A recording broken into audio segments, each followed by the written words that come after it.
চুপ্পুকে এখনই বিতাড়িত করতে হবে এবং গ্রেফতার করতে হবে। হাসিনা যেই দোষে দোষী, একই দোষে সেই চুপ্পু দোষী। এখন আর কোনো সাংবিধানিক সংকট নাই, তাহলে এখনো কেন চুপ্পু তার পদে বহাল রয়েছে? এটার উত্তর আমরা বিএনপির কাছ থেকে জানতে চাই। বিগত সময়ে গুম খুন যে ইতিহাস তৈরি হয়েছে, সে তার সহযোগী ছিল এই রাষ্ট্রপতি চুপ্পু।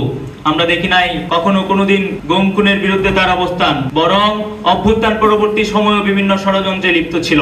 তো আমরা পরিষ্কারভাবে বলে দিতে চাই, এই চুপ্পুকে এখনই বিতাড়িত করতে হবে এবং গ্রেফতার করতে হবে।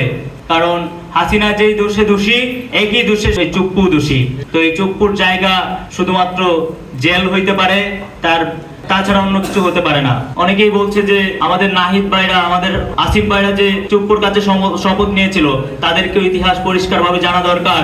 5 তারিখের পরবর্তী সময় থেকে একদম 5 তারিখ থেকেই এই চুপ্পুকে সাংবিধানিক সংকট দেখিয়ে টিকিয়ে রেখেছে বিএনপি। গরমে আরাম নিয়ে হবে না হাহুতাশ, ঘুরলে পরে ওয়ালটন ফ্যান বাতাস আর বাতাস। এটা একদম ক্লিয়ার। আপনারা যারা আজকে এটা নিয়ে সমালোচনা করছেন, আমরা অনুরোধ করবো আপনারা আপনাদের দলের সিনিয়র লিডারদের সাথে আলোচনা করেন, আপনার সিনিয়র লিডারদেরকে জিজ্ঞেস করেন চুপ্পু কিভাবে এখন পর্যন্ত টিকে থাকে। তো আমরা পরিষ্কার ভাবে বলতে চাই, এখন আর কোনো সাংবিধানিক সংকট নাই।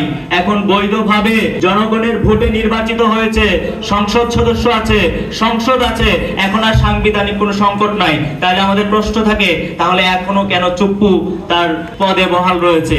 এটার উত্তর আমরা বিএনপির কাছ থেকে জানতে চাই। প্রিয় সহযোদ্ধাগণ, আমাদের যেই লড়াই শুরু হয়েছে 5 আগস্ট পরবর্তী সময়ে, সেই লড়াই আমাদের একসাথে থাকতে হবে।